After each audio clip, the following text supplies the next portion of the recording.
আসসালামু আলাইকুম। Welcome to think of life. দেখতে দেখতে আমাদের ২১ নম্বর ব্লকে চলেই আসলাম।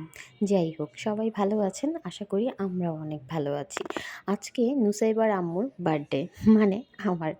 তো ছোটোখাটো একটা সারপ্রাইজ ছিল, বাট ওই দিনটা অনেক কষ্টেরও ছিল, কারণ কেউ অসুস্থ থাকলে সত্যিই অনেক মন খারাপ হয়। সারাদিন পর আসলে ওর বাবা খুব জোর করেছিল, তাই আসলে পাস্তা ক্লাবে যাওয়া। তো মেয়ে অনেক খুশি। আমরা রুফটপে উঠেছিলাম। তো ছোটোখাটো ওরা একটা কেকও নিয়ে আসে, যেটা আসলে আমি জানতামই না। তো যাই হোক, মেয়ের খুশিতেই আমাদের খুশি। প্রত্যেক বার্থডের সময়ই ওর বার্থডে হয়। আর বার্থডে মানে হচ্ছে নুসাইবার বার্থডে।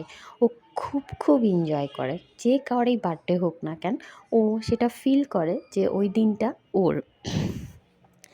তো আমার মেয়ে বরাবরই প্রচুর পরিমাণে চকলেট খায়। সো কেক দেখার সাথে সাথেই একদম মনে হলো ঝাঁপিয়ে পড়বে এখনই।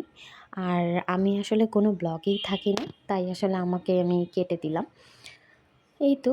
তো বার্থডে সারাদিনটা খুব একটা ভালো যায়নি, আবার খারাপও যায়নি।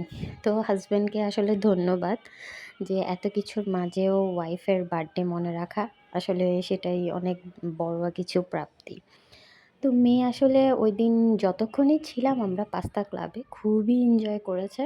আর ওদের রুফটপটা খুবই সুন্দর। যখন একটু সন্ধ্যা সন্ধ্যা হয়ে আসছিল, তখন আসলে রুফটপের যে চিত্রটা সেটা একটা ভিন্ন রকম হয়ে গেছে। খুবই ভাল লাগছিল।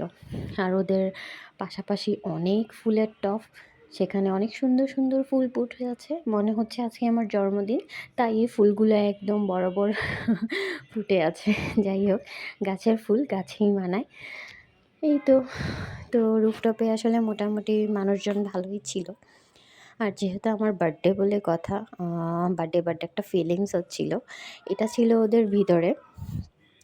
ওদের আসলে ৮ তলায় যে রেস্টুরেন্টটা, তারপরে ওরা অর্ধেক করেছে রুফটপে আর অর্ধেক হচ্ছে নিচে। পাস্তা ক্লাব আসলে বরাবরই আমার কাছে ভালো লাগে। ওদের খাবার-টাবার খুবই ভালো। আহ এই তো। তো এখানে আসলে পার্টি করার জন্য যথেষ্ট পরিমাণ স্পেস আছে। ওরা আসলে সুন্নতির জায়গাও করে রেখেছে। আপনি সুন্নতির মতো বসে খেতেও পারবেন ২ পাশে, আবার উপরেও। এই তো। তো ওদের একটা সেলফির জন্য এখানে একটা কর্নারও করে রেখেছে। আহ বরাবর আসলে বার্থডেও ছিল। সব কিছু মিলে ভালো লাগছিল। আর মেয়ে খুবই এক্সাইটেড। তো এই তো, খাওয়া-দাওয়ার পর্ব শেষ করে আসলে আমরা যার যার গন্তব্যে আবার চলে যাব। তো নিচে নামছি। সবাই আমার জন্য দোয়া করবেন, আমার বাচ্চার জন্য দোয়া করবেন। আমরা আসলেই অনেক সুখী পরিবার। কারো নজর না লাগুক। কেউ আপনার থেকে সুখ কেড়ে নিলে সেটা আসলে আল্লাহ তাআলা প্রদত্তই সুখ করে দেয়। তো যাই হোক, সবাই ভালো থাকুক, সবাইকে আল্লাহ হেদায়েত দান করুক। আর সবাই আমার জন্য দোয়া করবেন। আর বেশি বেশি আমাদের ভিডিও দেখবেন। আসসালামু আলাইকুম। যেন আমরা আমাদের চ্যানেলটাকে অনেক বড় করতে পারি। আল্লাহ হাফেজ।